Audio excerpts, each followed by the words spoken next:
बात करते हैं कल, थोड़ा सा कल के लेक्चर में बात करते हैं और उसके बाद हम आगे चलेंगे कल के लेक्चर से, ठीक है। अगर किसी को कल के लेक्चर में कोई क्वेश्चन है तो वो पूछ ले। मैंने स्लैक पे समरी भी थोड़ी सी लिखी थी कि किस तरह से आपने पीएचपी की पहली फाइल बनानी है। कल हमने डायनामिक वेबसाइट्स के ऊपर बात की थी।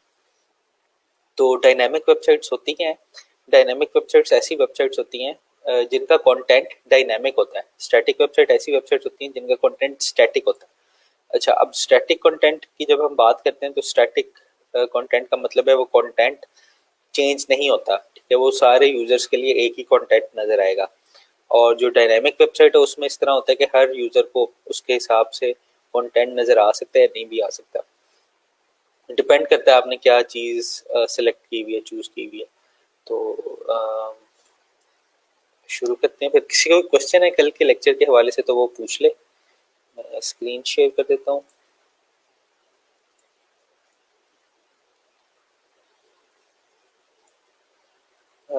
सर जी कल मैंने क्लास अटेंड की थी लेकिन अटेंडेंस लगाना भूल गया मैं। यार ये आप उन्हीं को पूछ लें, एसएनई को या लैब मैनेजर को, ये वाली रिक्वेस्ट भेज दें कि मैंने क्लास ली थी लेकिन अटेंडेंस लगाना भूल गया था, तो वो आपको अकोमोडेट कर देंगे, ठीक है। अच्छा जी, हम चाहते हैं लेक्चर के ऊपर जहाँ से हमने कल छोड़ा था वहीं से देखते हैं। उससे पहले मैं थोड़ा सा आपको बता दूंगा पीएचपी के बारे में।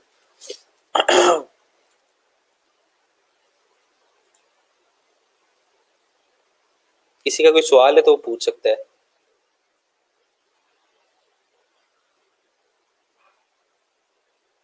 अच्छा, यस, कल का लेक्चर के बारे में सारे सवाल हो रहे हैं, इसको मैं बंद कर देता हूँ। हाँ, शॉर्ट रिव्यू में दे देता हूँ अभी। बल्कि एक शॉर्ट रिव्यू ही होगा एक तरह का कि कल हमने ज़्यादा बात की थी डायनामिक वेब के ऊपर, ठीक है। अब डायनामिक वेब क्या होती है, डायनामिक वेब और स्टैटिक वेब में क्या फ़र्क है। जो हम जिस तरह से ये हमने ये एक वेब पेज बनाया था, एक यहाँ पे जिस तरह से ये पेज बनाया हुआ है एक index.html, ठीक है। ये एक स्टैटिक वेब है। इसको हम स्टैटिक वेब क्यों कहते हैं? क्योंकि यहाँ पे जो कंटेंट है ये वही रहेगा अगर आप खोलते हैं इसको या मैं खोलता हूँ इसको। ये सिंपल HTML CSS में बना हुआ है, ठीक है। लेकिन फॉर एग्जांपल ये देखें, जिस तरह से मैं स्लैक खोलता हूँ तो यहाँ पे काफी सारा कंटेंट चेंज हो रहा है, उसी वक्त कंटेंट ऐड भी हो सकता है, उसी वक्त कंटेंट निकल भी सकता है, ठीक है। और जिस तरह से मैं अगर फेसबुक खोलता हूँ तो यहाँ पे देखें, यहाँ ऊपर मेरा नाम लिखा हुआ आ रहा है माज, ठीक है, माज अहमद। ये मेरी पोस्ट, आपके ऊपर कुछ और लिखा हुआ आ रहा होगा, मेरे वेबसाइट के ऊपर कुछ और लिखा हुआ होगा। तो ये डायनामिक वेब है, ठीक है। अब डायनामिक वेब कैसे बनती है? डायनामिक वेब के लिए हमें दो तीन, स्टैटिक वेब में तो यही है ना, जो मैंने HTML CSS में लिखा है वही मुझे नजर आएगा। डायनामिक वेब के लिए हमें दो चीजों की, एक्स्ट्रा चीजों की जरूरत होती है HTML CSS के अलावा। एक तो वो प्रोग्रामिंग लैंग्वेज चाहिए होती है जो देखे कि किस जगह पे कौन सा कंटेंट नजर आना है, ठीक है। दूसरी क्या चीज चाहिए होती है? दूसरी हमें चाहिए होती है डेटाबेस, ठीक है। तो अभी ये कल इंट्रोडक्शन ही बल्कि कल की ड्राइंग भी पड़ी होगी।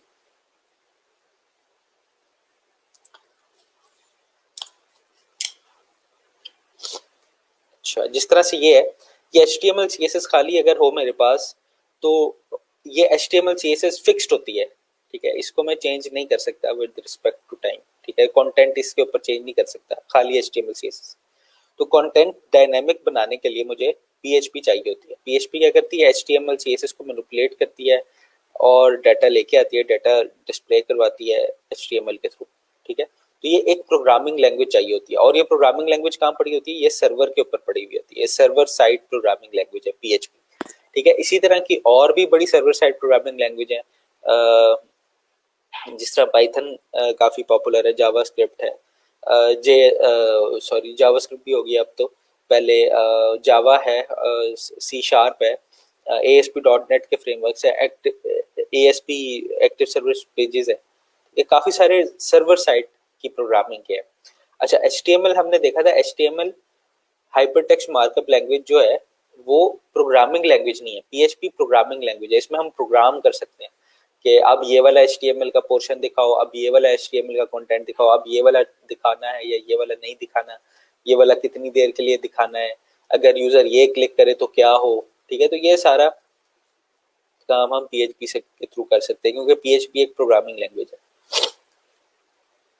अच्छा, फिर अब पीएचपी का काम है खाली प्रोग्रामिंग करना, लेकिन हमने डेटा को कहीं सेव करवाना है और डेटा को रिट्रीव भी करवाना है। ठीक है, तो उसके लिए हमें क्या चाहिए होती है, उसके लिए हमें डेटाबेस चाहिए होती है MySQL। ठीक है, तो ये तीन चीजें मिलकर ना हमारी डायनेमिक वेबसाइट बन जाती है। HTML CSS जो हमने ऑलरेडी देख चुके हैं, उसमें HTML CSS क्यों चाहिए, वेबसाइट दिखाने के लिए मुझे। ठीक है, तो ये चीज हमारी वेबसाइट बनाने के लिए हमें हर जो भी वेबसाइट होगी ना अगर, तो उसमें HTML CSS जरूर होगा।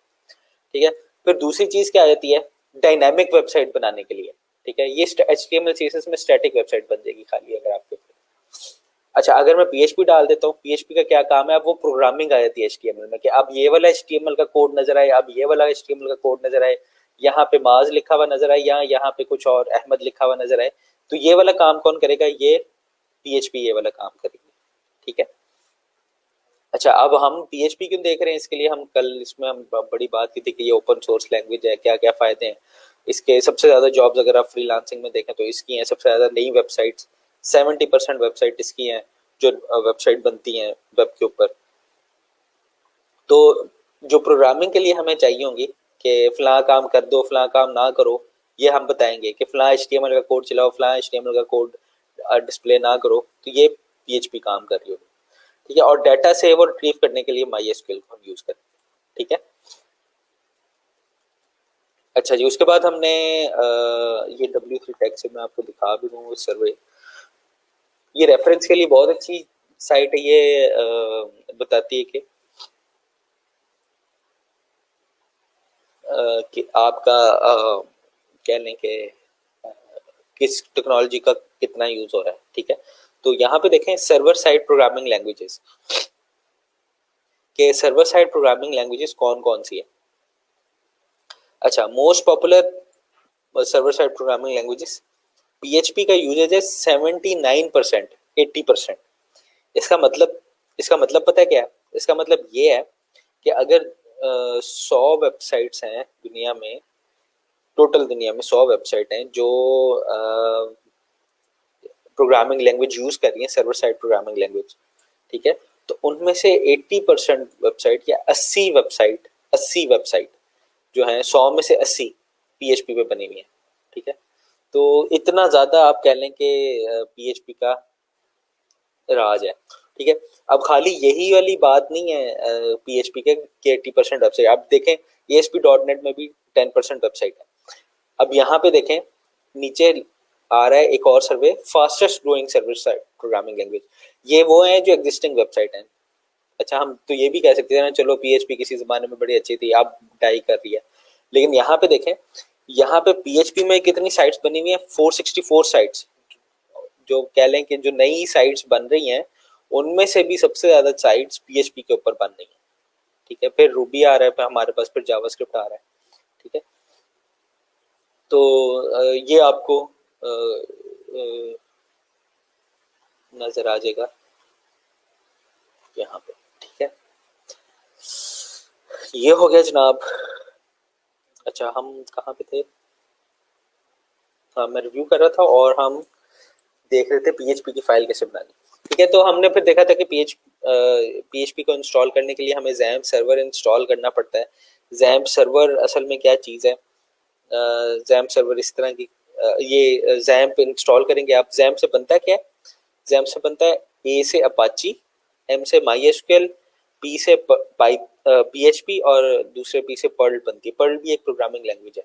ठीक है, तो ये X जो है, ये इसका मतलब है क्रॉस प्लेटफॉर्म, ये विंडोज पे भी चलेगा, मैक पे भी चलेगा, लिनक्स पे भी चलेगा। ठीक है, तो ये XAMPP से ये बनता है हमारे पास।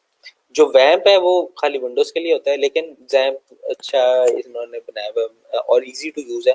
अगर आप नए हैं, इसकी हेल्प भी आपको काफी ज्यादा मिल जाएगी, यूज भी बहुत ज्यादा हो रहा होता है। तो आपने सबसे पहले XAMPP इंस्टॉल करना है। ठीक है, फिर अगर आप XAMPP इंस्टॉल कर लिया, उसका कंट्रोल पैनल चलाएंगे तो वहां से, अच्छा आप PHP को होस्ट करना है तो हमें अपाची जो है वो पीएचपी को होस्ट करती है, पीएचपी के पेजेस को। ठीक है, तो मैं अपाचे को स्टार्ट कर दूंगा। ये अब मेरा वेब सर्वर, मेरे कंप्यूटर जो है वो मेरा वेब सर्वर बन गया। ठीक है, अच्छा कोशिश करें ये पोर्ट 80 और 443, अगर आपकी पोर्ट 80 फारिग नहीं है तो उसका भी, अगर किसी को भी मसला आता है वो स्लैक पे शेयर करे जर्नल के थ्रेड पे, उसको मैं सोल्यूशन बता दूंगा। अच्छा, अब फिर उसके बाद हमने देखा था एच डॉक्स की फाइल होती है, फोल्डर होता है। एच डॉक्स का फोल्डर किस काम के लिए होता है कि यहाँ पे हमारी सारी कह लें वेबसाइट पड़ी हुई होती हैं। ठीक है, तो यहाँ पे मैंने एक पीएचपी का फोल्डर बनाया, उसके अंदर मैंने इंडेक्स डॉट पीएचपी बनाया, जिस तरह मैं इंडेक्स डॉट एचटीएमएल बनाता था। अब पीएचपी की फाइल बनाने के लिए मैं क्या करूंगा, इंडेक्स डॉट पीएचपी बनाऊंगा। ठीक है, इसको हम ओपन कर लेते हैं। ठीक है, अब ये ओपन कर लिया हमने। कल हमने ये थोड़ा सा एक प्रोग्रामिंग, थोड़ी सी ये चीज लिखी थी। अच्छा, यहाँ पे देखें, अब पीएचपी को हम किस तरह से यूज करेंगे। एचटीएमएल का कोड होगा, दरम्यान में पीएचपी का कोड होगा, एचटीएमएल का कोड और दरम्यान में फिर पीएचपी का कोड। इस तरह से हम इसको कह लें कि इस्तेमाल कर रहे होंगे। ठीक है, अच्छा अब इसको हम एग्जीक्यूट करते हैं। इसको हमने चलाना है इस कोड वेबसाइट को, लोकल होस्ट, और मेरे फोल्डर का नाम क्या था, पीएचपी। अच्छा, अब मैंने फाइल का नाम क्योंकि इंडेक्स डॉट पीएचपी रखा हुआ है तो ये ऑटोमेटिकली चल जाएगी। ठीक है, तो आप देखें ये हेलो वर्ल्ड और हेलो वर्ल्ड दो दफा लिखा हुआ आ रहा है मेरे पास। एको क्या कराता है, वो भी आउटपुट शो करवाता है, और प्रिंट क्या कराता है, वो भी आउटपुट शो कराता है। अच्छा, मैं एक और काम करता हूँ, यहाँ पे ना H1 टैग डाल देता हूँ।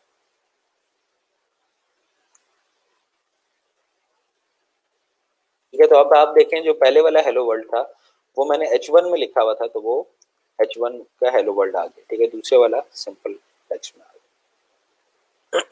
तो इस तरह से हम पीएचपी की फाइल बनाएंगे। ठीक हो गया। ये हो गया कल का लेक्चर। सर, जो पोर्टफोलियो वेबसाइट ऑनलाइन करने के लिए डोमेन होस्टिंग किधर से लें।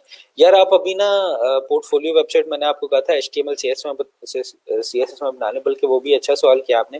मैंने आपको कहा था pages.github.com, यहाँ पे ना आप इसको होस्ट कर लें। ठीक है, अच्छा इसमें यहाँ से ना अगर आप pages.github.com पे जाएं तो यहाँ पे ये बताया हुआ है कि आपने कह लें ऑर्गेनाइजेशन, यूजर और ऑर्गेनाइजेशन साइट कैसे होस्ट करनी है। ठीक है, तो ये सारे ट्यूटोरियल फॉलो कर लें। ठीक है, अगर आप टर्मिनल से करना चाहते हैं टर्मिनल से कर लें, या आपने गिटहब डेस्कटॉप से करनी है वो कर लें। आई डोंट नो पे क्लिक करें तो वो इंस्टॉलेशन भी शुरू कर देगा यहाँ से। ठीक है, तो ये आपका पूरा उसने बताया हुआ है कि आपका पेज कैसे होस्ट हो जाएगा। ठीक है, लेकिन आप मुझे जो असाइनमेंट सबमिट करवानी है वो आप मुझे या तो गिटहब का लिंक इधर होस्ट करके लिंक सबमिट करा दें, या आप क्या करें, या आप मुझे वैसे ही जिप करके फाइल सेंड कर दें। ठीक है, तो ये मैंने आपको वैसे भेजा भी था जिस दिन मैंने क्लास में ली थी, उस दिन मैंने कहा था इसको देख लें। तो अगर ये कर लें, अगर ये नहीं होता तो मैं आपको कल क्लास में भी सेटअप करके दिखा दूंगा। ठीक है, ये पेजेस डॉट गिटहब है। अच्छा ठीक है,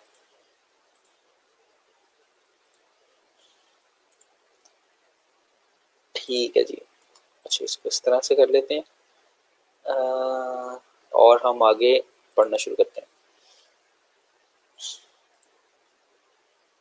अच्छा जी, अब हम आए थे, ये हमने पीएचपी की वेबसाइट बना ली। होपफुली आप सारों ने भी पीएचपी की कह लें एक पेज बना लिया होगा। ठीक है, अब हम उस पर आगे चलते हैं और देखते हैं कि सिंटेक्स किस तरह का पीएचपी का।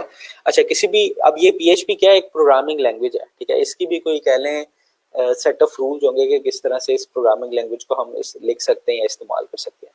तो इन सेट ऑफ रूल्स को, जिसको हम ग्रामर भी कह सकते हैं, इसको हम प्रोग्रामिंग लैंग्वेज के टर्म में सिंटेक्स कहते हैं कि वो हमने प्रोग्रामिंग लैंग्वेज में कोई इंस्ट्रक्शन पास करनी है तो वो लिखनी कैसे है। ठीक है, लैंग्वेज का काम क्या होता है, लैंग्वेज का काम यही होता है ना, कम्युनिकेट करना। तो हम इसमें लैंग्वेज में, प्रोग्रामिंग लैंग्वेज में कंप्यूटर को, या इस केस में हमारे सर्वर को हम इंस्ट्रक्शन पास ऑन कर रहे होते हैं या इंस्ट्रक्शन पास आउट कर रहे होते हैं कि इस वक्त क्या करे या इस वक्त क्या करे। ठीक है, अच्छा सबसे पहले तो कमेंट्स आ गया। अच्छा, अब हमने क्या किया वैसे, अभी तक हमने ये दो, ये एक इंस्ट्रक्शन है और ये एक इंस्ट्रक्शन ये है, ठीक है। तो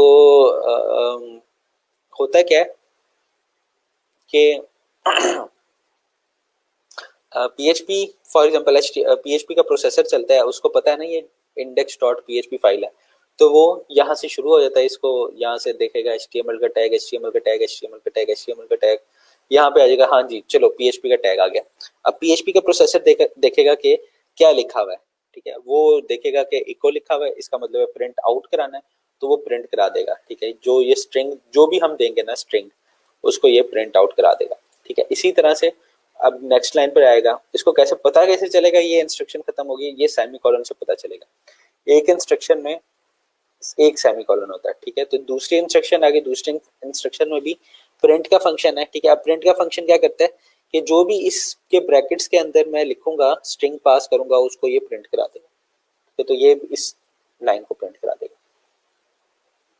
अच्छा, अगर मैंने अब किसी लाइन की एग्जीक्यूशन रोकनी है तो मैं उसको कमेंट आउट कर देता हूँ, ठीक है। वैसे कमेंट असल में इसलिए यूज होते हैं कि हम बता सकें कि ये लाइन कर क्या रही है, या फॉर एग्जांपल ये पीस ऑफ कोड क्या कर रहा है, ठीक है।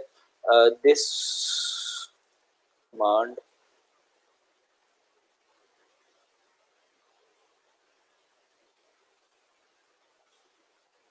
स्पेस हेलो वर्ल्ड, ठीक है। तो ये डबल बैक स्लैश है, मैंने ये कमेंट का कर दिया कि ये क्या चीज कर रही है, ठीक है। अगर मैं इसको कमेंट ना करूं तो एरर आ जाएगा मेरे प्रोग्रामिंग एग्जीक्यूशन में, ठीक है। तो मैं इसको कमेंट कर दिया कि ये चीज क्या कर रही है, और अगर मैंने किसी लाइन की एग्जीक्यूशन रोकनी है उसके लिए भी मैं कमेंट का इस्तेमाल कर सकता हूँ। अब देखें, खाली ऊपर वाली लाइन चल रही है, नीचे वाली लाइन ये जो ये प्रिंट जिसको मैंने कमेंट कर दिया ये नहीं चल रही। इसकी मैंने एग्जीक्यूशन ऑन करनी है तो मैं ऑन कर सकता हूँ, ठीक है। तो और ये जो यहाँ पे अगर आप एडिट में जाएंगे तो यहाँ पे लिखा हुआ होगा टॉगल लाइन कमेंट या टॉगल ब्लॉक कमेंट, ठीक है। तो अब ये टॉगल ब्लॉक कमेंट का क्या मतलब है, अगर मैं ये क्या लेटर दबा रहा हूँ तो वो टॉगल कर देगा कमेंट को, और ये दोबारा दबाऊंगा यही वाली कीज तो वो अनटॉगल कर देगा। ये देख लीजिएगा, शॉर्टकट कीज काफी अच्छी होती है।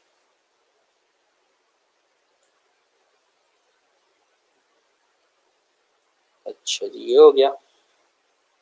अब हम आगे चलते हैं, ठीक है। कमेंट्स हम आगे यूज करते रहेंगे वक्तन फवक्तन। मल्टी लाइन कमेंट, अच्छा सिंगल लाइन कमेंट होते हैं, डबल बैक स्लैश या मल्टी लाइन कमेंट होते हैं इस तरह से, forward slash star star forward slash, ठीक है। तो अगर हमने, सॉरी ये सिंगल लाइन ही होगा,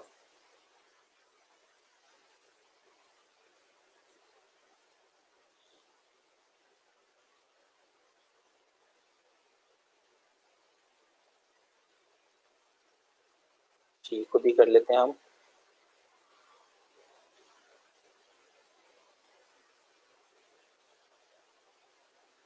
ये तो आप देखें ये मल्टी लाइन कमेंट हो गया, ठीक है।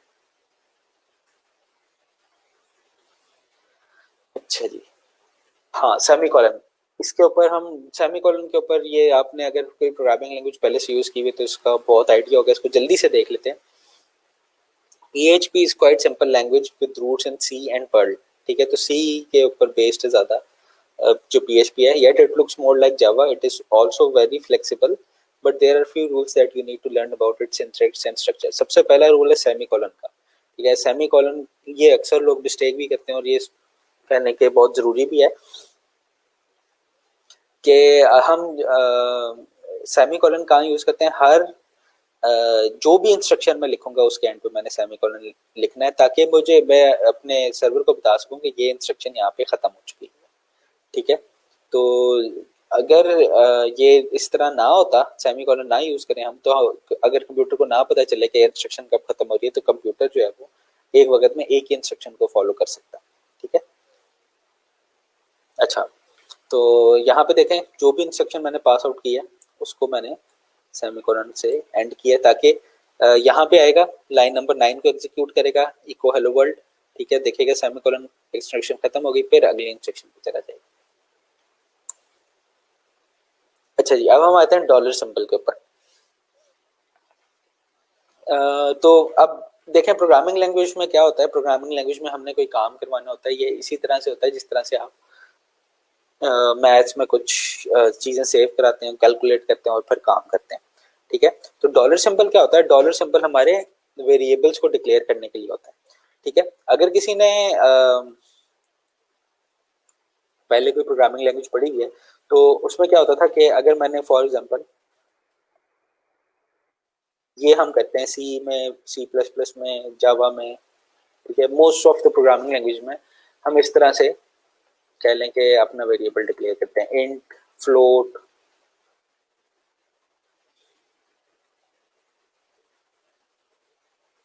ठीक है, अगर मैंने कोई रिटर्न चीज देनी है तो स्ट्रिंग, माई स्ट्रिंग।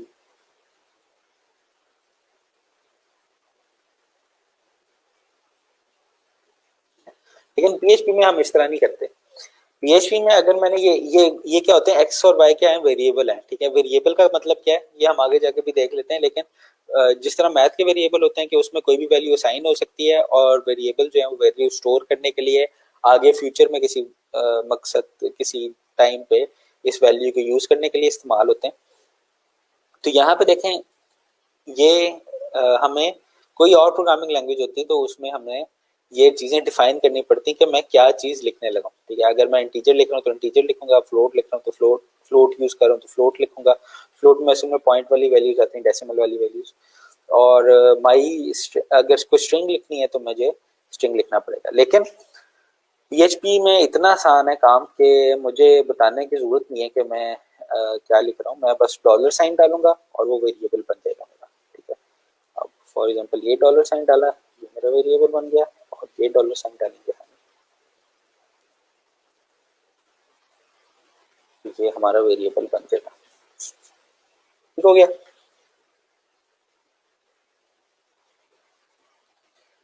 अच्छा, अच्छा, अब इस को हम इको भी करा सकते हैं। हम इको कर लेते हैं डॉलर माइनस। ठीक है, तो ये डॉलर साइन किस चीज का, ये मैं बल्कि समरी भी साथ साथ लिखता रहता हूँ।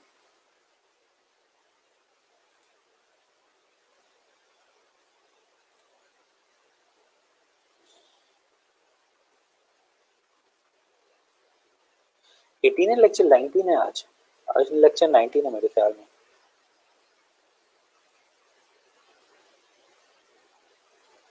अच्छा, क्वेश्चन है।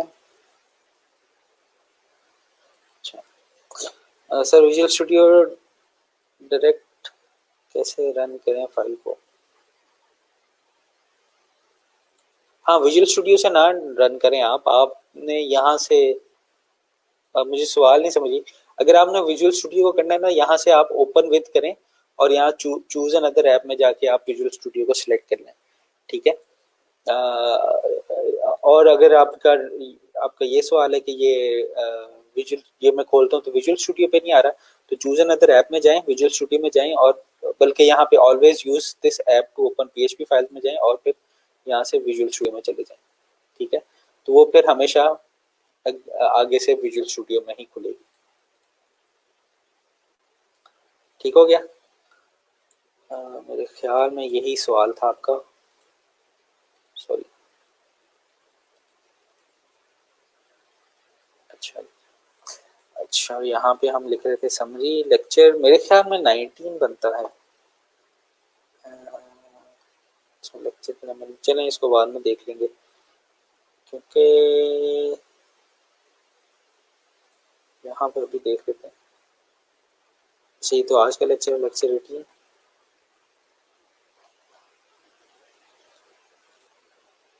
चलें खैर, इसको मैं सीधे ही वो लिख देता हूँ।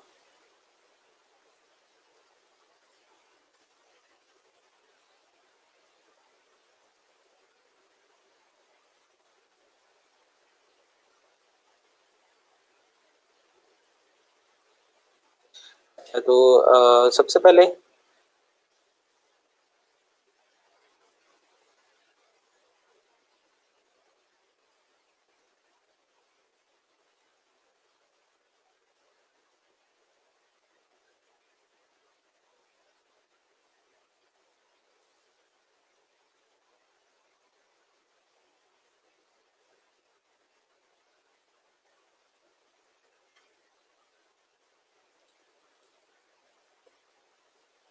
अच्छा, डॉलर हम यूज करते हैं वेरिएबल को डिक्लेयर करने के लिए, ठीक है।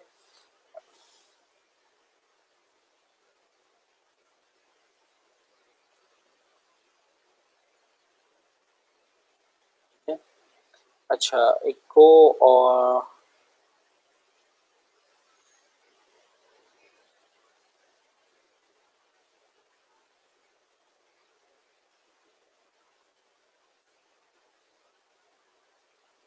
अच्छा, अगर आपने इको क्या काम करता है, जिस तरह अगर सी आउट या प्रिंट एफ इस तरह के अगर कोई और programming language C plus plus पड़ी हुई है या कुछ और पड़ी हुई है, तो उसमें ये इस तरह से हम काम करवाते हैं।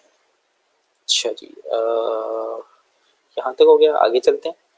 तो आपने कुछ भी करना है, कोई भी वेरिएबल बनाना है आपने, तो उसके लिए आपको क्या करना पड़ेगा कि उससे पहले जो भी वेरिएबल है उससे पहले आपने डॉलर का साइन लगा देना, वो वेरिएबल उस तरह से बदलेगा। अच्छा, अब हम देखते हैं वेरिएबल क्या होते हैं। अच्छा, वेरिएबल क्या होते हैं? वेरिएबल आप कह लें कि एक कंटेनर होता है, जिस तरह से आप कोई चीज स्टोर करते हैं, तो उसको किसी डब्बे में, किसी दराज में या किसी अलमारी में जाके रख देते हैं, ठीक है। तो वेरिएबल का काम भी यही है। असल काम की चीज जो होती है वो इनके अंदर होती है, ठीक है।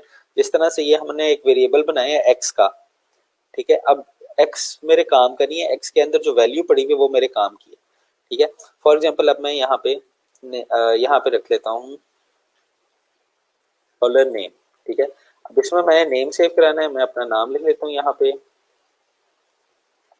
ठीक है।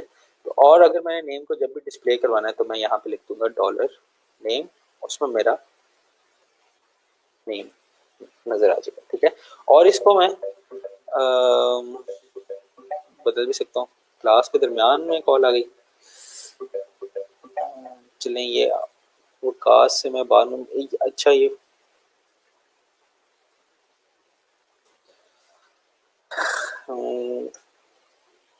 अब देखें यहाँ पे मेरा नाम डिस्प्ले हो रहा है, ठीक है। अच्छा जी, वकास क्या कह रहे हैं? So I couldn't get login from Facebook due to their policies, or else I could attend today's lecture and couldn't make attendance. What should I do? अच्छा यार, ये तो बड़ा मसला हो रहा है।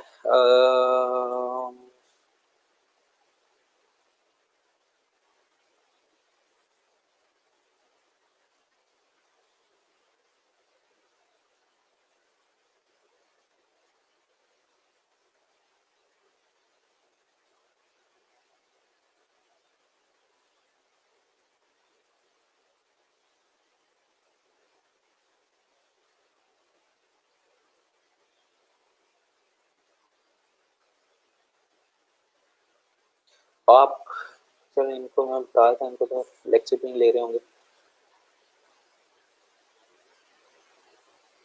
अच्छा, हाँ मेरे पास नंबर है, नंबर दे देता हूँ।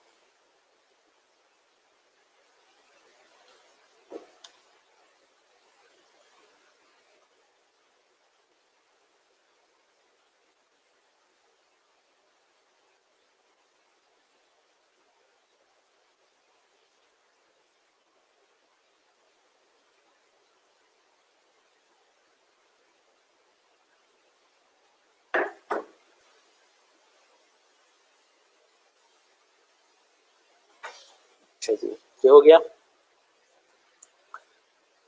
अच्छा, तो हम वेरिएबल की बात कर रहे थे, ठीक है। अब यहाँ पे देखें, मैंने वेरिएबल का नाम में कुछ रखा और उसको मैंने यूज कर लिया है डिस्प्ले करने के लिए, ठीक है। तो अब ये कुछ भी हो सकता है, जिस तरह से आप डेट लिख सकते हैं, ठीक है। उसमें हमने डेट का फंक्शन था, उससे हमने डॉलर, यहाँ पे देखें, अब इस डेट की वैल्यू कोई भी चेंज हो सकती है, ठीक है। ये हमने देखा था ना फंक्शन एक दफा कि ये फंक्शन क्या करता है, ये डेट डिस्प्ले करवाता है, ठीक है। तो अगर मैं इसको डेट करता हूँ, डेट डिस्प्ले करवाएगा। तो इसको मैं रिफ्रेश करूंगा तो ये आज का जो दिन है ट्यूसडे, ये कल को मंडे दिखा रहा था तो आज ये ट्यूसडे दिखा रहा है, ठीक है। तो वेरिएबल में हमेशा उस तरह उस वाली वैल्यू आएगी जो हम उसको पास कर रहे होंगे। तो वेरिएबल अब यूज किस लिए होता है? वेरिएबल कह लें कि आपको वैल्यू सेव करने के लिए यूज होता है, ठीक है।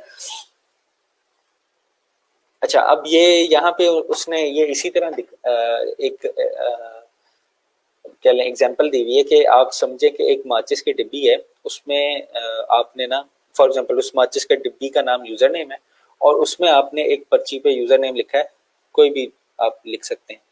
तो जिस तरह से ये मैंने नेम था, नेम का वेरिएबल बनाया था डॉलर नेम, ठीक है। तो आप समझ लें जो डॉलर नेम है वो माचिस की डब्बी है और मैंने उसके अंदर कुछ लिख के रख दिया है, ठीक है। जो मैंने लिख के रखा है वो मेरी वैल्यू है और जो माचिस की डिब्बी है वो मेरा वेरिएबल है, ठीक है। तो आप वेरिएबल को ऐसे ही इस्तेमाल करें कि ये आपके कंटेनर्स होते हैं जो इन्फॉर्मेशन को स्टोर कर रहे होते हैं, छोटी छोटी इन्फॉर्मेशन। क्या इन्फॉर्मेशन होती है? वैल्यूज वेरिएबल्स की या जो भी वैल्यूज होती है, ठीक है।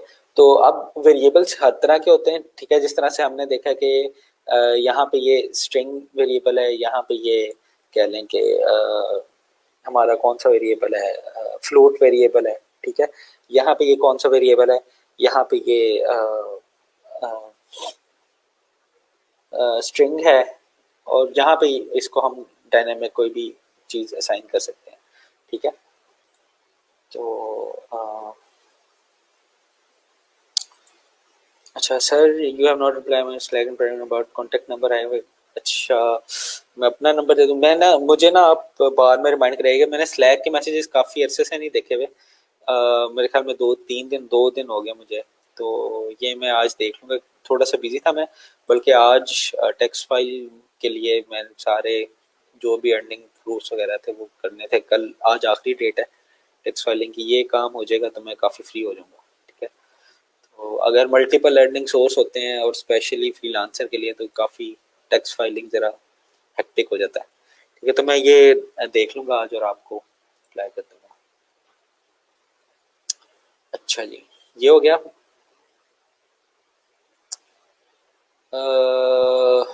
ठीक हो गया। हाँ, न्यूमेरिक वेरिएबल्स भी हम डिस्कस कर लिए। अब हम अरेज को डिस्कस कर लेंगे। किसी को वेरिएबल्स में कोई मसला? ठीक है।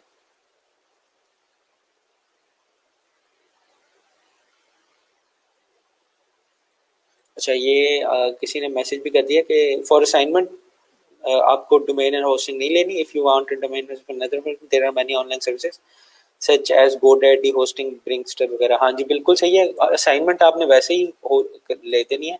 अगर आपने होस्ट करनी भी है तो pages.github पे होस्ट कर लें, वो एक अच्छा आपका पोर्टफोलियो बन जाएगा जो आप क्लाइंट को भी दिखा सकते हैं। ये इसके ऊपर बिल्कुल फ्री है, ठीक है। तो मैं तो कहूँगा कि आप जिप करके सेट कर दें बेशक, लेकिन मैं ये कहूँगा कि आप इस पर होस्ट कर लें। इससे क्या होगा कि आप किसी को भी वो लिंक भेज सकते हैं। Sir, in the date variable we put date but it displays day not date, any reason? अच्छा, यहाँ पे ये डेट का फंक्शन है, ठीक है। ये फंक्शन हम आगे जाके पढ़ेंगे। इसको मैं जो आर्ग्यूमेंट दूंगा ना उसके हिसाब से ये डे या डेट प्रिंट कराएगा, ठीक है। अब इसमें काफ़ी सारे आर्ग्यूमेंट्स होते हैं। जिस तरह से जो डी है वो डेट मुझे देगा, ठीक है। जो एल है, जो हमने ये एल लिखा हुआ है, ठीक है, तो ये क्या देगा? A full textual representation of day of the week, ठीक है। अगर मैं इसी को यहाँ पे डी कर देता हूँ तो ये मुझे कहाँ पे हमें चलाया होता है ये, ठीक है। तो ये मुझे डे दे देगा, ठीक है। 08, आज 8 दिसंबर है, तो ये हमें नजर आ जाए, ठीक हो गया। तो ये फंक्शंस हैं, फंक्शन के जो कह लें पैरामीटर्स हैं, ये इसको हम आहिस्ता आहिस्ता देखते जाएंगे, ठीक हो गया। किसी का सवाल? अच्छा sir, anything we write in string वो एग्जीक्यूट होता है हमारे पास। अच्छा, स्ट्रिंग होती क्या है? स्ट्रिंग को मैं डिफाइन कर देता हूँ। ये जो कोटेशन मार्क्स है ना, इसके अंदर मैं जो भी लिखता हूँ ये एक स्ट्रिंग बन जाती है। स्ट्रिंग होती है कलेक्शन ऑफ लेटर्स, ठीक है। अब यहाँ पे देखें ये नंबर क्या है, ये एक ही नंबर होगा यहाँ पे, ठीक है। तो इसको बड़ा नंबर भी कर लेते हैं हम, ठीक है। तो ये बड़ा नंबर भी एक नंबर ही होगा हमारे पास। लेकिन स्ट्रिंग क्या होता है? स्ट्रिंग में हम कह लें कोई सेंटेंस वगैरह अगर हमने लिखना हो तो कलेक्शन ऑफ वर्ड्स जो होगा वो हमारे पास स्ट्रिंग हो जाती है, ठीक है। अब यहाँ पे देखें ये कोटेशन मार्क्स के अंदर जो भी लिखा हुआ होगा वो मेरी स्ट्रिंग होगी। अच्छा, आपका सवाल दोबारा से मैं देख लेता हूँ, मुझे sir anything we write in string वो एग्जीक्यूट होता है हमारे पास। हाँ जी, जो भी हम स्ट्रिंग में लिखेंगे वो हम हमारे पास डिस्प्ले हो जाएगा। ठीक है, स्ट्रिंग तो लिखी हुई चीज है, वो उसको एग्जीक्यूट क्या होना है। जो वेरिएबल है, वेरिएबल को शो करवाने के लिए हम उसमें स्ट्रिंग डाल देते हैं। अच्छा, github.com पे होस्टिंग करना भी दिखा दें कल के लेक्चर में जी, ये फिर हम दिखा देते हैं कल के लेक्चर में। बड़ा आसान है वैसे, लेकिन कल के लेक्चर में हम कर देंगे। अच्छा, मैं अभी देख लूँ, मेरे पास गिटहब पड़ा हुआ है। हाँ, गिटहब डेस्कटॉप की एप्लीकेशन पड़ी हुई है, आपको डाउनलोड करनी पड़ेगी। ठीक है, कल हम कर लेंगे इसे। अच्छा जी, आगे चलते हैं। Can we add formula as string such as 2+3? अच्छा, ये आपने अच्छा सवाल किया है। जो स्ट्रिंग है ना, यूजुअली जो स्ट्रिंग है वो यूज किस लिए होती है, वो यूज होती है कह लें आप एक रिटर्न जो भी चीज है ना उसको सेव करने के लिए। ठीक है, अगर मैं स्ट्रिंग के अंदर लिखता हूँ ना 2+3, ठीक है, तो अब ये 2+3 क्या है, ये एक 2 वर्ड है मेरे पास, ये प्लस एक वर्ड है, ये 3 एक वर्ड है मेरे पास। ठीक है, तो अगर मैं यहाँ पे इस ये नेम ही है, नेम को हम करते हैं। ठीक है, तो ये मेरे पास 2+3 ही लिखा हुआ आएगा। ठीक है, इसको रिफ्रेश करता हूँ, ये देखें ये 2+3 लिखा हुआ है। ठीक है, लेकिन अगर मैं ये स्ट्रिंग का कोटेशन मार्क्स हटा देता हूँ इसको, ठीक है, ये कोटेशन मार्क मैंने हटाया और एक ये वाला कोटेशन मार्क हटाया मैंने। ठीक है, तो अब क्या होगा, अब मैं इसको रिफ्रेश करूंगा तो मेरे पास 5 लिखा हुआ है। ठीक है, तो अगर मैंने इसको एज ए स्ट्रिंग यूज करना है तो इसको मैं कोटेशन मार्क्स के अंदर लिखूंगा। ठीक है, अगर मैंने इसको कैलकुलेट करना है तो मैं इसको ऐसे लिखूंगा। ठीक है,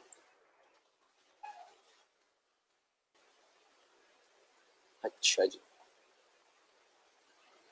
हाँ, ये अरिथमेटिक फंक्शन है, इसमें पे भी जल्दी आज ही आ जाएंगे। उससे पहले हम अरेज देख लें। ठीक है, अरिथमेटिक फंक्शन है ये, प्लस एडिशन सब्ट्रैक्शन मल्टीप्लिकेशन वगैरह, तो ये हम कर सकते हैं बड़े आराम से।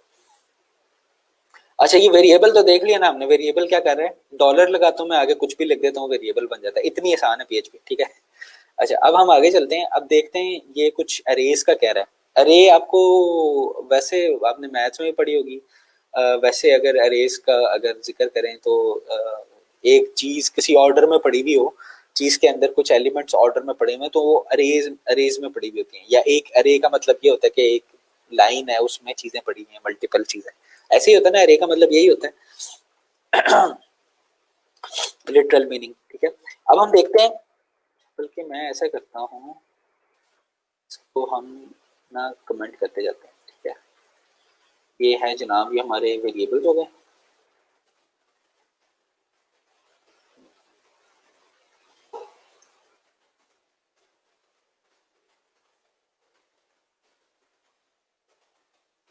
ठीक है, अब यहाँ पे हम इसको एरेज कर देते हैं। ठीक है, अब एरेज को देखते हैं। अच्छा, इसको मैं ना कमेंट कर दिया करूंगा।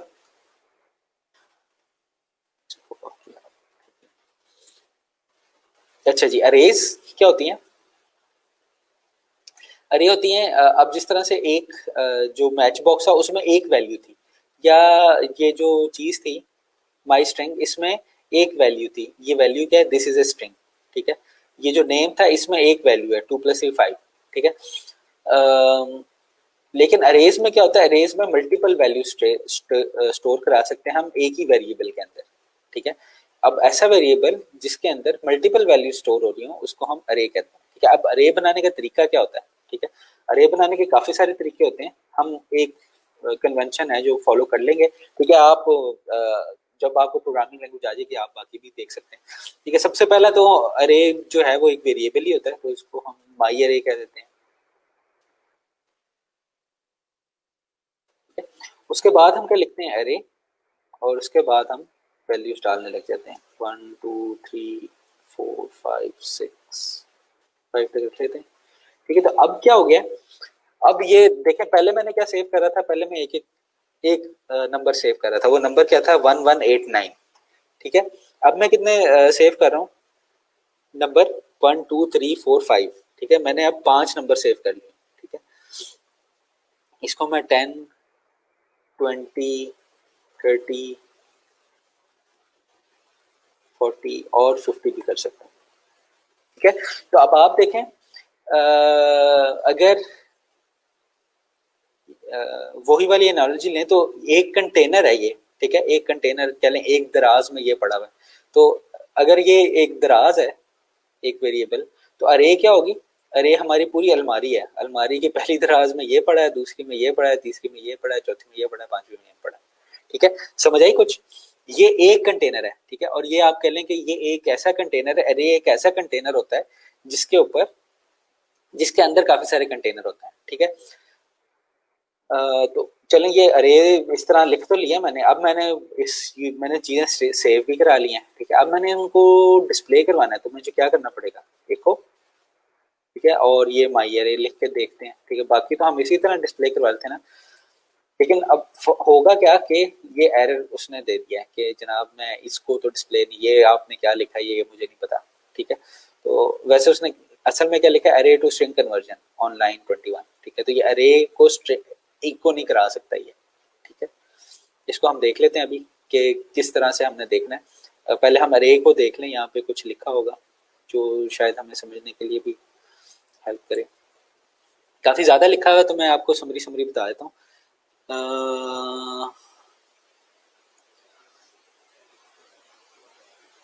हाँ, ये उसने एनोलॉजी दिया है, तो हम इसको अगर सिंपल एनोलॉजी लिखें तो वो इसी तरह से है कि अगर आप वेरिएबल जो है वो आपका एक कंटेनर है या एक दराज है जिसके अंदर चीज पड़ी हुई है, तो जो अरे होगी वो पूरी अलमारी होगी, ठीक है। अलमारी में सबसे टॉप ड्रॉर पे कोई चीज पड़ी हुई है, फिर उसके नीचे, फिर उसके नीचे। अच्छा, मैंने न्यूमेरिक अरे बनाई थी, ये इसने स्ट्रिंग की अरे बनाई है, ठीक है। मैंने नंबर सेव किए हुए थे, इसने नाम सेव किए हुए हैं, ठीक है। एक देख लें, डॉलर टीम का एक वेरिएबल है जिसमें उसने क्या क्या कुछ सेव किया हुआ है। उसने अरे, अच्छा, अब ये अरे बनाने के लिए ये जरूरी है कि जब भी आप अरे बनाएं तो ये अरे का कीवर्ड लिखें, ब्रैकेट्स, और जितने भी एलिमेंट्स हैं वो अंदर लिखते हैं, ठीक है। ये एक तरीका है अरे को यूज करने का, और भी काफी सारे तरीके हैं जिनको हम वक्तन फवक्तन देखते रहें।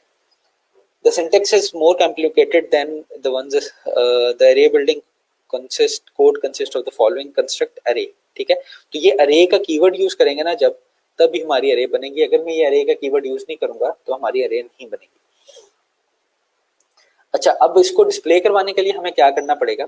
अब जिस तरह से ये होता है, अगर आप किसी को बताएं कि फलानी अलमारी के फलाने ड्रॉर से फलानी जगह अलमारी है, ठीक है, उस अलमारी के फलाने ड्रॉर से ये वाली चीज ले आओ, ठीक है। तो हमें कंप्यूटर को भी इसी तरह बताना पड़ेगा। अब ये तो मैंने बताया ना कि फलानी अलमारी माई अरे है, ये पूरी कह लें कि एक ड्रॉर है, कैबिनेट है, ठीक है। अब इस कैबिनेट का एक ड्रॉ को हमने एक्सेस करना है, ठीक है। अब माई अरे के एक किसी एलिमेंट को एक्सेस करना है, ठीक है। तो फॉर एग्जाम्पल अगर मैंने 10 प्रिंट कराना है, ठीक है, तो मैं क्या कहूंगा कि इसके पहले उसमें से ले आओ चीज, ठीक है। ये 1 लिख दिया मैंने अभी, ठीक है।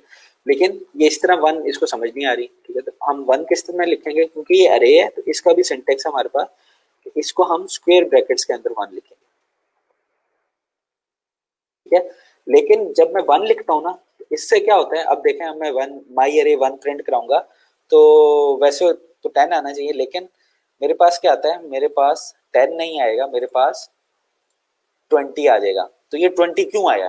ठीक है, ये 20 इसलिए आया है क्योंकि नंबरिंग जो है वो 1 से स्टार्ट नहीं होती पीएचपी के अंदर। नंबरिंग जो है वो 0 से स्टार्ट होती है, ठीक है। अगर आपने कोई और प्रोग्रामिंग लैंग्वेज पढ़ी नहीं है तो आपको आइडिया होगा कि जो नंबरिंग है वो हमेशा, अक्सर जो कुछ है जिस तरह मैटलैब वगैरह वहाँ वो 1 से भी स्टार्ट कर देते हैं।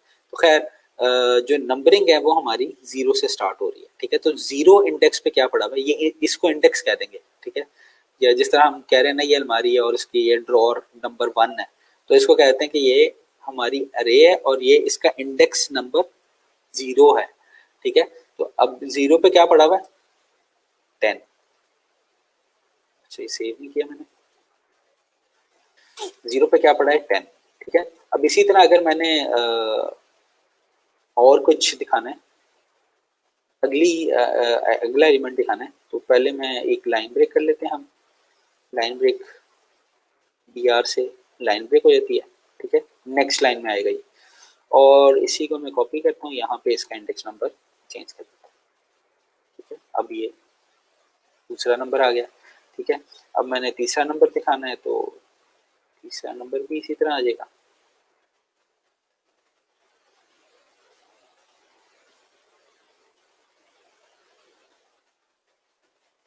ठीक है, और इसी तरह अगर चौथा, पांचवा, छठा, पांचवा छठा तो होगा नहीं, तो यहाँ पे देखें पहले के लिए हम जीरो यूज करेंगे, 0 1 2, और इस तरह आगे हम करते रहेंगे तो वो हमारे पास आ जाएगा, ठीक है। तो ये हम मेरी कौन सी अरे प्रिंट हो गई, ये मेरी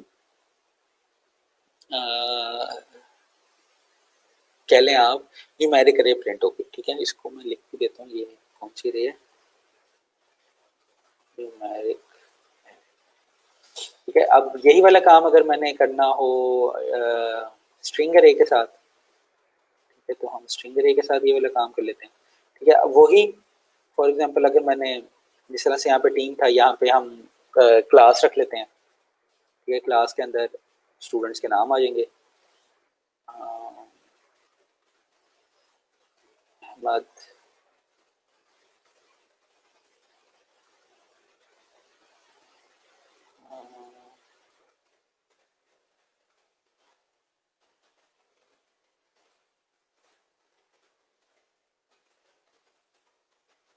ठीक है। तो ये हमने कुछ नाम लिख लिए ऐसे।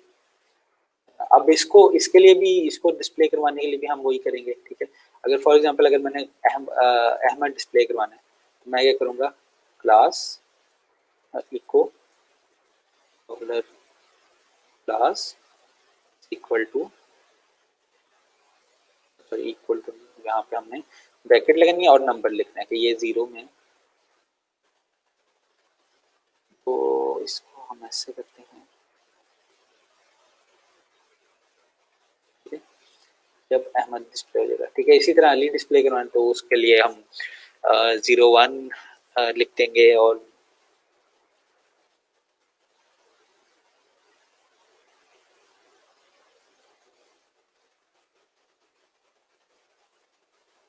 इसको मैं रिफ्रेश करता हूँ, तो यहाँ पे देखें आप, इस तरह से ये काम आगे चलता रहेगा, ठीक है। तो ये अरे और उसमें क्या फर्क है, इसमें हम एक ही वैल्यू सेव करते हैं, इसमें हम मल्टीपल वैल्यू सेव करते हैं, और मल्टीपल वैल्यूज को एक्सेस करने के लिए हम क्या करते हैं, 0 1 2 3 इस तरह से हम इसको एक्सेस करते हैं, ठीक है। सही हो गया ये। अच्छा जी, यहाँ तक किसी का क्वेश्चन? काफी सारे क्वेश्चन। अच्छा जी, सर रिएक्ट जेएस क्या होती है? यार रिएक्ट जेएस आप पहले पीएचपी सीख लें, फिर रिएक्ट जेएस पे बात करेंगे हम। कोशिश करें जो सवाल है ना, ये इस तरह के सवाल आप स्लैक पे किया करें जब लेक्चर नहीं हो रहा होता, ठीक है। तो वैसे रिएक्ट जेएस क्या होती है, जिस तरह से रिएक्ट जेएस एक फ्रेमवर्क है जिसमें हम काफी सारी एप्लीकेशन बना सकते हैं, जिस तरह से पीएचपी में हम वेब एप्लीकेशन बना रहे हैं, उस तरह से रिएक्ट जेएस में हम अगर खाली नेटिव रिएक्ट में हम काफी सारी एप्लीकेशन बना सकते हैं, रिएक्ट जेएस में हम यूजुअली बैकएंड बनता है सर्वर्स का, ठीक है। जावास्क्रिप्ट में वो काम होती है। MER and mean full stack का मैंने सुना था, मर्न फुल स्टैक का नहीं सुना मैंने, ठीक है। मीन जो होता है वो होता है मोंगो डीबी एक्सप्रेस, और ये एंड पे नोड आता है, ठीक है।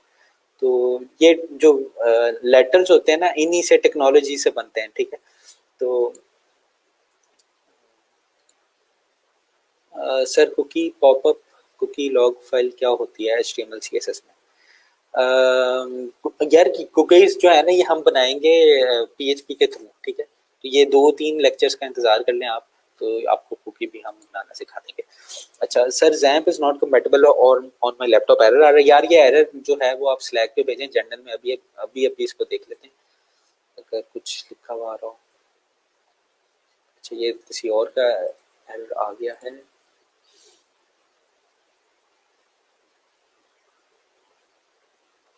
अच्छा ये तो आपका मेरे ख्याल में उसका एरर आ रहा है। यार आपने लेटेस्ट डाउनलोड किया है, आप देखें, हो सकता है ये कुछ आपकी एक्सट्रैक्शन कंप्लीट ना हो या कुछ इस तरह का एरर मुझे लग रहा है, ठीक है। तो ये वर्डप्रेस आप दोबारा इंस्टॉल कर लीजिए, सही हो जाएगा।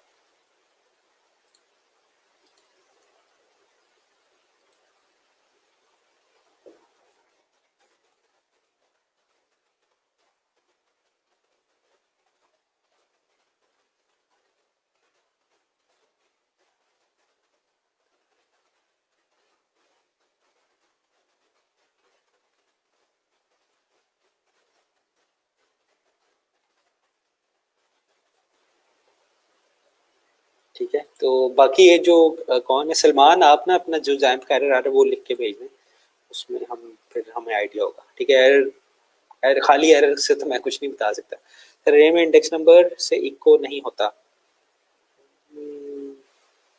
समझ नहीं आई मुझे। अरेज में इंडेक्स नंबर से इको नहीं होता, दोबारा बता दें क्या कहना चाह रही हैं, मुझे समझ नहीं आई। हम अरे में इस तरह से इको करते हैं कि यहाँ पे अरे का नंबर लिखा मैंने और ये अरे लिख दी तो वो इको हुई।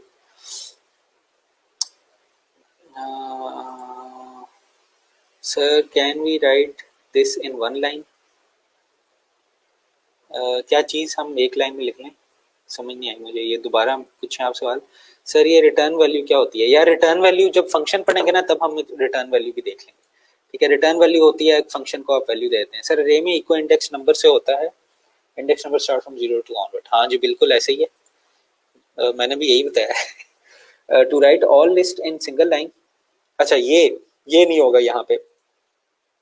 अच्छा इसके लिए भी हमें कुछ करना पड़ेगा, आप कह रहे हैं कि हम अगर इस तरह से लिखें, ये इस तरह से 0 के बाद मैं 1 लिख दूं तो यहाँ पे क्या होगा। अच्छा ये या इस तरह से आप कह रहे हैं, ठीक है, तो इस तरह से तो होता ही नहीं है, जो ये वाला तरीका है ना वो तो होता ही नहीं है।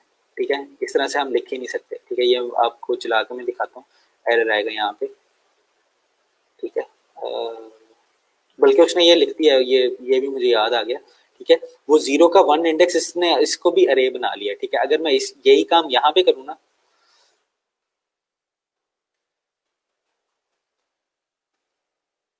यहाँ पे भी हो जाएगा क्योंकि ये 2 हैं, फिर इसको मैं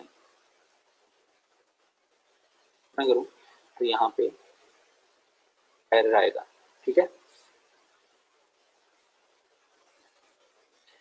और दूसरा आप कह रहे हैं कि ये वाला काम, तो ये वाला जो काम है ना ये किसी और मकसद के लिए इस्तेमाल होता है। ठीक है, वो मैं आपको भी बता देता हूँ वो किस लिए इस्तेमाल होगा, इसको भी हम लिखेंगे। ठीक है, तो आपको जब भी एक्सेस करना है, आपने एक वैल्यू को एक्सेस करना है ना, तो एक वैल्यू को एक्सेस करने के लिए आपको अरे दोबारा से लिखना पड़ेगा। ठीक है,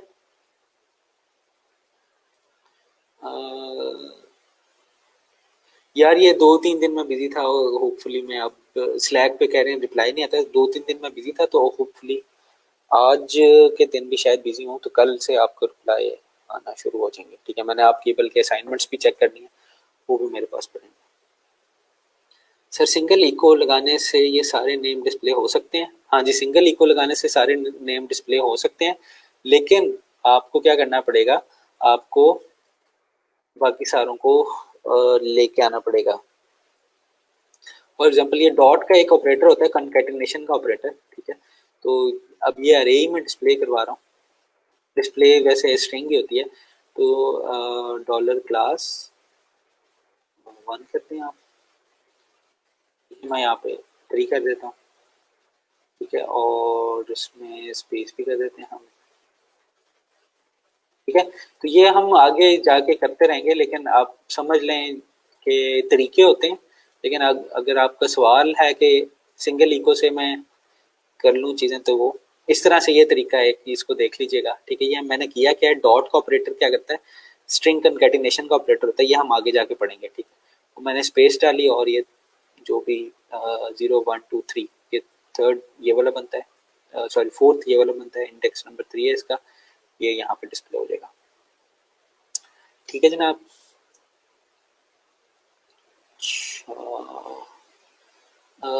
अरे का क्या आपने कुछ और सवाल पूछा था, चलें होपफुली चीज़ें क्लियर हुई होंगी थोड़ी सी, तो इसको हम आगे लेके चलते हैं। अच्छा अब हम आए थे 2 डायमेंशनल रे के ऊपर। ठीक है, ये तो सिंगल डायमेंशन अरे थी ना सारी हमारी, ठीक है, ये एक ही डायमेंशन में चल रही है। टू डायमेंशन अरे क्या होंगी उसमें, अब ये कह लें ये एक रो बनी हुई है ना मेरे पास, एक दो एक रो में पहला बंदा अहमद है, दूसरा अली है, तीसरा उस्मान है, चौथा उसामा है।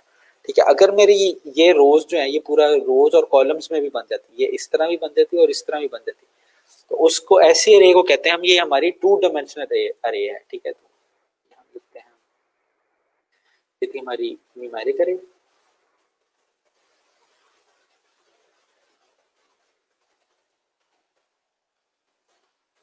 ठीक है, और ये है हमारी स्ट्रिंग। स्ट्रिंग तो हुई थी टू डायमेंशनल।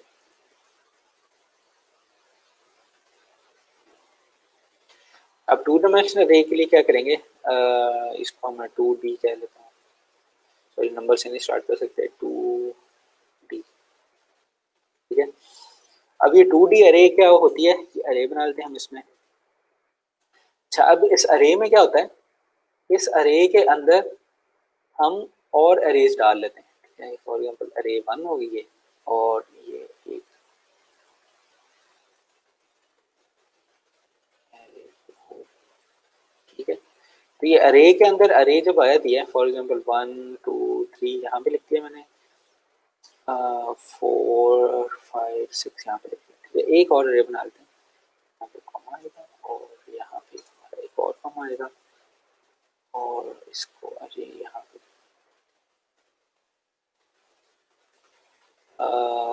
Seven eight. ठीक है, तो अब ये देखें, ये एक अरे है जिसके अंदर तीन अरेज हैं। ठीक है, तो ये अब टू डायमेंशनल रे हो गई। ठीक है, अब ये देखें, ये एक रो भी चल रही है और एक मेरे पास कॉलम भी चल गया, one four seven two five eight three six nine. ठीक है, रो में क्या है, one two three four five six seven eight nine. तो ये देखें, ये अब हमारे पास एक टू डायमेंशनल अरे जो इस तरह भी चल रही है, इस तरह भी डाटा सेव कर रही है, और इस तरह भी हमारे पास एक कह लें हिरारकी बन रही है डाटा की। ठीक है, तो ये हमारे पास टू डी अरे आ जाती है। अब इस टू डी अरे को किस तरह से डिस्प्ले कराते हैं। ठीक है, अब टू डी अरे को डिस्प्ले कराने के लिए हम वो जो चीज थी वो यूज करेंगे, डॉलर टू डी।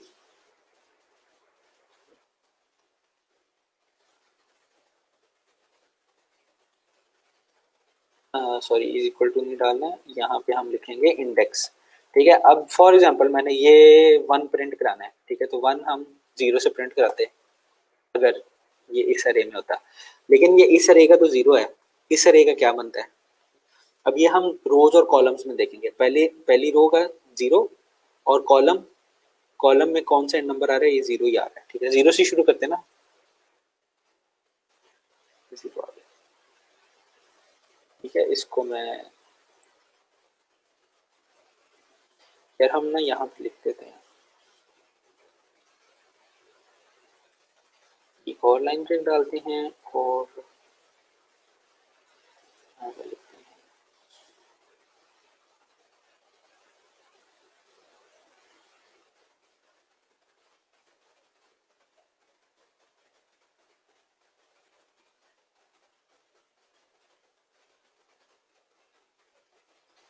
मैं रिफ्रेश करता हूँ। अच्छा चलें, खैर ये वन हमारे पास लिखा हुआ आ गया। ठीक है, इसको थोड़ा छोटा कर देते हैं। ठीक है, अब ये वन लिखा हुआ आ गया। ठीक है, अब वन कहाँ से बन रहा है, ये जीरो और ये जीरो, ये मतलब जीरो रो का, और ये जीरो जो है इंडेक्स का, कॉलम का। अच्छा, मैंने टू प्रिंट कराना है, अब क्या करेंगे हम। ठीक है, टू प्रिंट कराते हैं हम, टू कहाँ पे आएगा, सेकंड इंडेक्स कॉलम कह लें कि वो, ये जो रो है वो तो जीरो ही आएगी, ये पहली रो है, जीरो आएगी, और इसके अंदर दूसरा आएगी। ठीक है, तो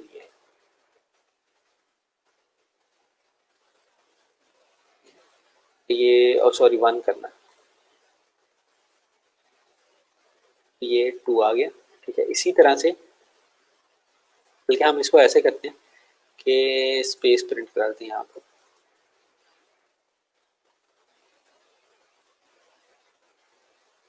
और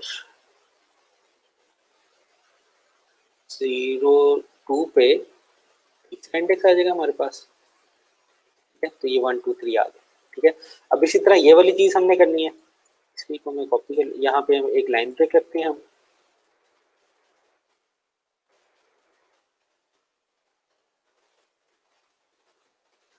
ठीक है, और यही चीज हम, ये अब दूसरी रो मैंने प्रिंट करानी है। ठीक है, अब दूसरी रो के लिए मुझे क्या करना पड़ेगा, ये तो फर्स्ट रो थी ना। ठीक है, ये वाली 1 2 3। अब दूसरी रो के लिए मुझे क्या करना पड़ेगा, 4 5 6 के लिए, इसके लिए मुझे यहाँ से मैं ये दूसरी रो आ जाएगी यहाँ पे। ठीक है, और इसी तरह तीसरी रो के लिए मुझे क्या करना पड़ेगा, इसको हम कॉपी करते हैं।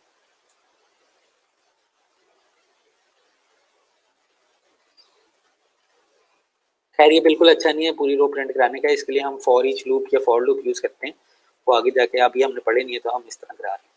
ठीक है, तो और यहाँ पे ये आ जाएगा 2 4 2। ये मेरी पूरी की पूरी कह लें जो रो है वो प्रिंट हो 2D। यहाँ से रो, यहाँ से ये एक रो, ये दूसरी और तीसरी। ठीक है, अच्छा अब ये मैंने यहाँ पे आप देखेंगे कि इसका सिंटेक्स क्या है, इसका सिंटेक्स है ये, इसको इस तरह करके मैं पहले दिखा दूं।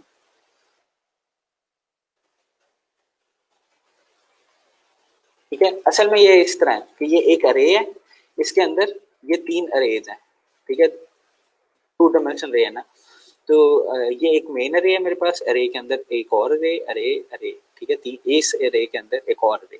ठीक है, तो ये 2 डायमेंशन अरे हो, अगर मैं अरे के अंदर अरे हो जाए और उसके अंदर एक और अरे हो, ठीक है, तो वो 3 डायमेंशनल अरे हो जाएगी। लेकिन हम अभी 2 डायमेंशनल अरे देख रहे हैं। मल्टी डायमेंशनल अरे भी होती है, उसके अंदर जितना आप मल्टी डायमेंशनल डाटा आपने अगर दिखाना है तो वो वहां पे हो सकता है।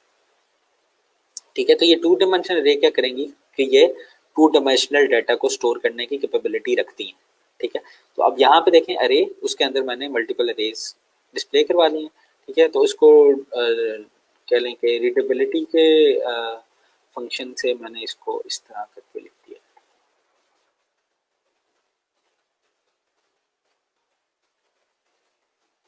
ठीक है, यहाँ तक कोई क्वेश्चन किसी का मल्टी डायमेंशनल अरे के बारे में? ठीक है, अब जिस तरह से हमने मल्टी डायमेंशनल रे में, अब यहाँ पे देखें जिस तरह टिक टैक टो किसी ने गेम खेली है, टिक काटा जिसको कहते हैं। ठीक है, तो उसमें उसने ये एक ग्रिड बनाया हुआ है एग्जाम्पल में।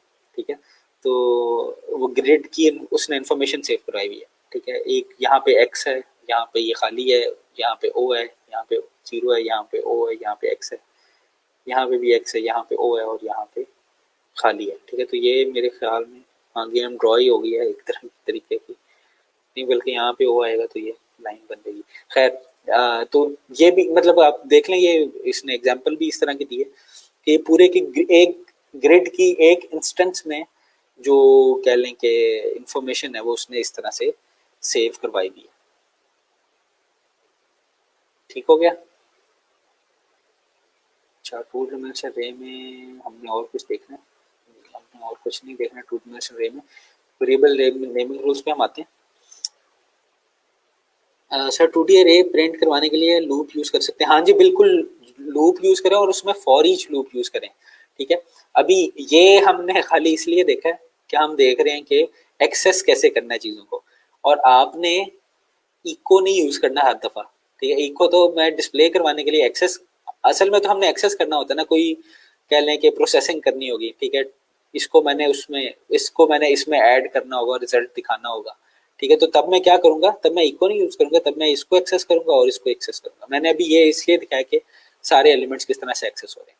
जो इसका बेस्ट तरीका है वो है फॉर ईच लूप से। ठीक है, अगर आपको फॉर ईच लूप यूज करना आता है, इसका यहाँ पे कंस्ट्रक्ट भी दिया हुआ होगा, मैं अभी करके दिखाया था, मैं डिलीट कर दूंगा इसे अगर नहीं समझ आती आपको, कोई मसला नहीं है। For each dollar 2D as x ले लेते हैं इसको, और इसके अंदर एक और फॉर ईच आएगा,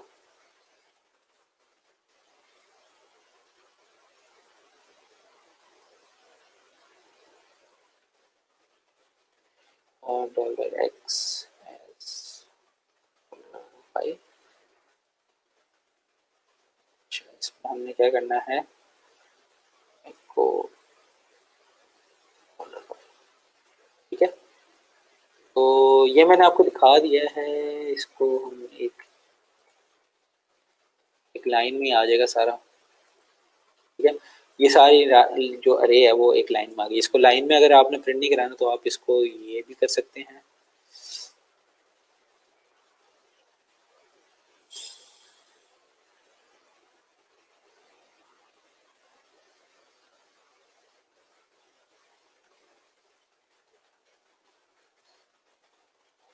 ये 1 2 3 4 5 6 7 8 9 ये उसी तरह से आ रही हैं। अच्छा, अगर इसको स्पेस देनी है तो उसमें आप ये भी कर सकते हैं, ठीक है। तो यहाँ पे देखें ये बिल्कुल सेम वही चीज प्रिंट हुई है, लेकिन यहाँ पे देखें कितनी लाइन ऑफ कोड्स हैं। अगर मैं लाइन ऑफ कोड देखूं 1 2 3 4, ठीक है, 4 क्या लाइन ऑफ कोड है। और यहाँ पे देखें ये कितनी है, ये बनती हैं 45 से लेके 62 तक हैं। ये कह लें कि 10 और 15 16 17 लाइन्स बनती हैं, ठीक है। तो यहाँ पे देखें ये मैंने 4 लाइनों में कर लिया, ठीक है। तो इसके ऊपर हम आएंगे बाद में, खैर आपने अगर किसी ने देखना है तो फॉर ईच देख ले अभी के लिए। अच्छा जी, अभी हमने खाली देखा ये 2D अरे है क्या होती है और 2D अरे को हम एक्सेस किस तरह से करते हैं, ठीक हो गया। सर किसी वेरिएबल में कोई वैल्यू स्टोर करके अरे में कैसे प्रिंट होगी, for example x equal to 2। किसी वेरिएबल में कोई वैल्यू स्टोर करना है और उसको हम क्या करें अरे में कैसे प्रिंट करवाएंगे।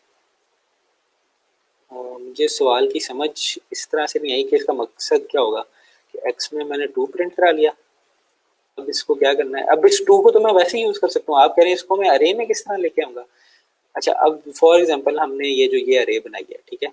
तो मैं क्या कहना है, मैंने कहना है जनाब ये जो आखिरी वैल्यू है ना जहाँ पे 9 लिखा हुआ है यहाँ पे 2 आ जाए, ठीक है। तो हम क्या करेंगे, हम ये करेंगे कि डॉलर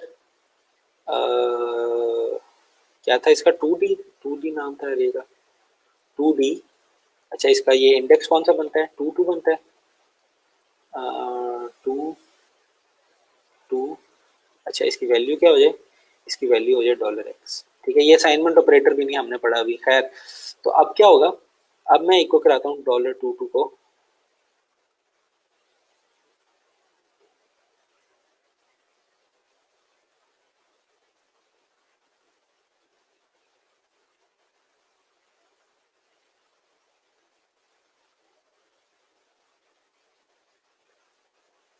अब देखें अब यहाँ पे पहले क्या था, पहले ये वैल्यू क्या थी 9 थी मेरे ख्याल में, ठीक है। अब ये वैल्यू क्या आ रही होगी, अब ये वैल्यू 2 आ रही होगी, 2, ठीक है। अब ये देखें ये 9 है, ये $22 यहाँ पे प्रिंट हो रहा था, अब मैंने $22 को अलग प्रिंट कराया तो ये 2 हो गया, ठीक है। मेरे ख्याल में आप ये पूछना चाह रहे थे, ऐसे ही है, ऐसे ही वकार ये बता दें। अगर कोई कुछ और था मतलब सवाल का तो वो भी देखते हैं, उसको देख लेंगे। मुझे आप 2 मिनट की ब्रेक दें, मेरा गला खुश हो गया, हम फिर आगे वेरिएबल की नेमिंग्स देखेंगे कि वेरिएबल को नेम हम किस तरह से देखते हैं, ठीक है। तो 2 मिनट की ब्रेक के बाद मैं आता हूँ। अगर किसी के और सवाल है 2D अरे से रिलेटेड, बल्कि ये मैं तब तक जाते जाते ना ये मैं पोस्ट कर देता हूँ जनरल के ऊपर, ठीक है, समरी भी लिखता हूँ आगे। अच्छा, बल्कि एरर भी आ गए हैं, पहले ये पोस्ट कर दूँ।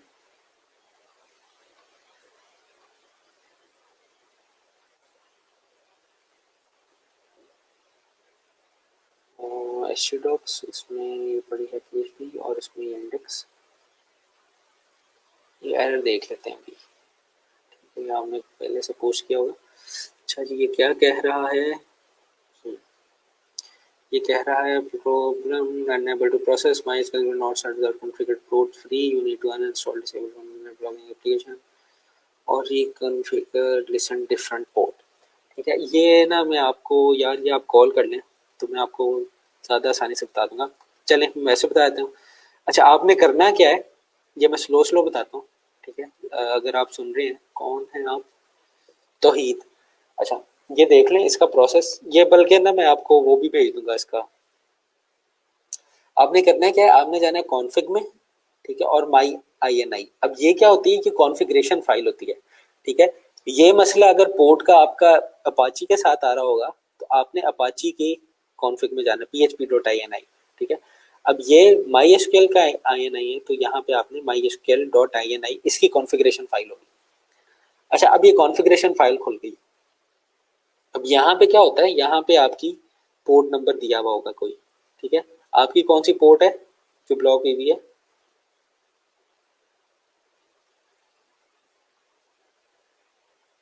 3306, ठीक है। तो आपने अपनी पोर्ट नंबर चेंज करनी है, ठीक है। यहाँ पे देखें, यहाँ पे Ctrl+F पोर्ट करें,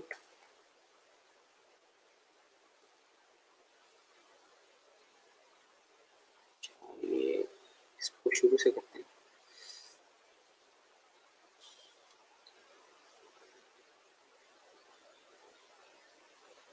हाँ, यहाँ पे मास्टर पोर्ट ये है, और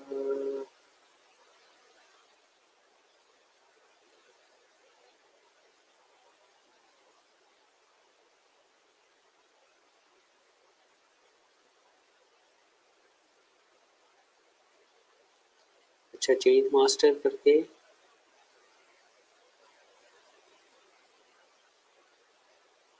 ये मास्टर पोर्ट, ठीक है। तो आपने क्या करना है, इस ये अभी कमेंट हुई भी है, ठीक है।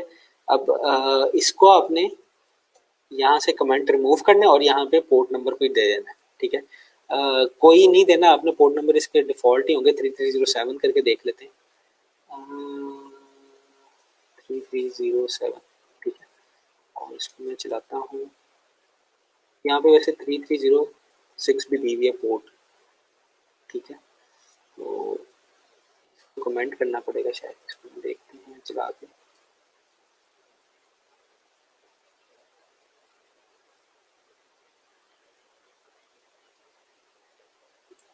और इसको मैं कमेंट करूँ 3306 को,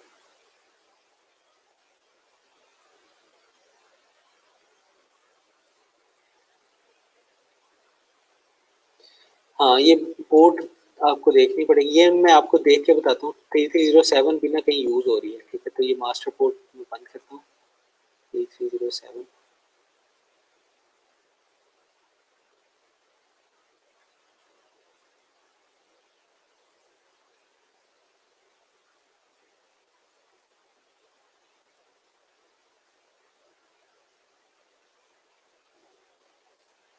अच्छा, ये पोर्ट की कॉन्फ़िगरेशन ये मैं आपको बता देता हूँ। अब देखते हैं वैसे मेरा चल रहा है कि नहीं। 3306 पे चल रहा है। अच्छा, इसको देख लेते हैं कि कौन सी पोर्ट देनी है, ठीक है। ये पोर्ट देने का तरीका तो आपने देख लिया। अब पोर्ट कौन सी देनी है, 3307 भी ब्लॉक्ड है तो उसके लिए देख लेते हैं।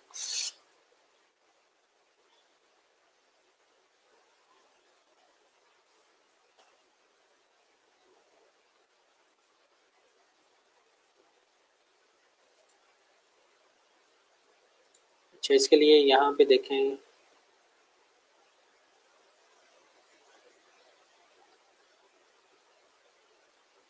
अच्छा हाँ, आपने ना कोई और भी किया हुआ होगा स्टैक जिसके ऊपर ये चल रही होगी पोर्ट 3306, ठीक है। यहाँ से सोल्यूशन देख लें कि कौन सी सर्विस चल रही है, फिर उस सर्विस को अनइंस्टॉल कर लें, ठीक है। फिर आप ये चल जाएगी, ठीक है।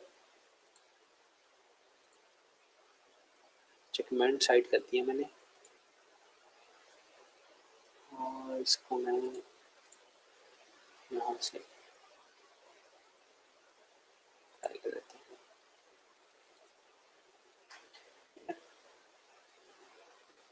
अच्छा अच्छा, मुझे 2 मिनट की ब्रेक दें, 5 मिनट तो इसी में रखते हैं। मैं पानी पी के आऊँ और फिर हम बात करते हैं।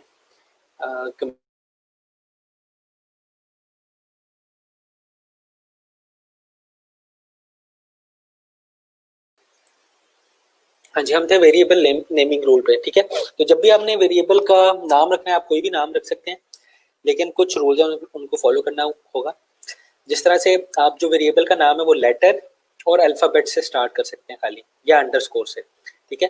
कोई भी आप नंबर से लेटर स्टार्ट नहीं कर सकते, नंबर से आप वेरिएबल स्टार्ट नहीं कर सकते, ठीक है। लेटर का मतलब है ए से जेड तक कुछ आ सकता है, या अंडरस्कोर आ सकता है, ठीक है। Variable names can contain only characters A to G, small letters A से जी तक, कैपिटल लेटर ए से जी तक, 0 से लेकर 9 तक कोई नंबर आ सकता है दरमियान में, ठीक है, और अंडरस्कोर आ सकता है। अच्छा, अब ये इसका मतलब ये है कि शुरू में नहीं हम कर सकते कोई भी नंबर। फॉर एग्जांपल जिस तरह से मैंने किया ये $2, ठीक है, तो मैं इस तरह नहीं कर सकता, लेकिन मैं $D2 कर सकता हूँ, ठीक है, और मैं अंडरस्कोर से भी शुरू कर सकता हूँ, ठीक है, और मैं अंडरस्कोर दरमियान में भी लेके आ सकता हूँ, ठीक है। तो ये इस तरह से हम कर सकते हैं, ठीक है। अब जिस तरह से ये मैंने लिखना हो यहाँ पे 2 डायमेंशनल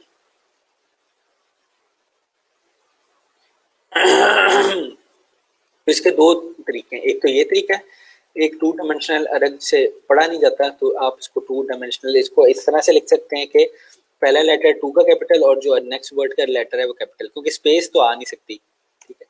तो इस तरह से मैं लिख सकता हूँ, और इसको मैं इस तरह से भी लिख सकता हूँ 2_डायमेंशनल,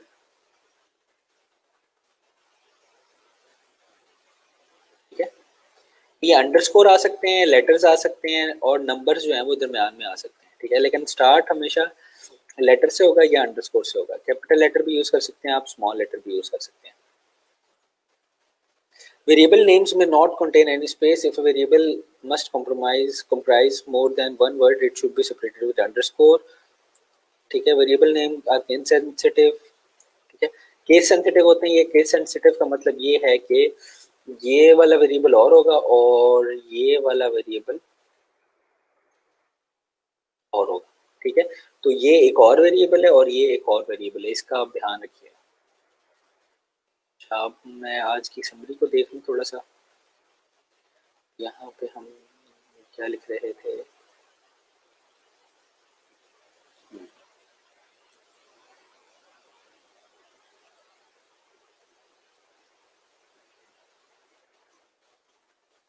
Arrays are used to store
dimension अरे का भी जिक्र कर देते हैं।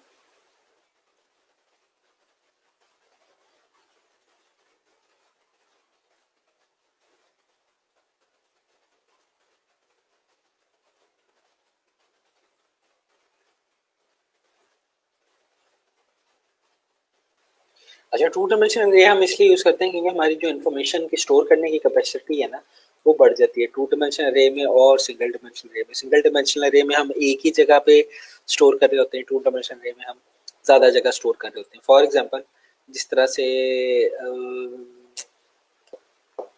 हम ये करना चाहें कि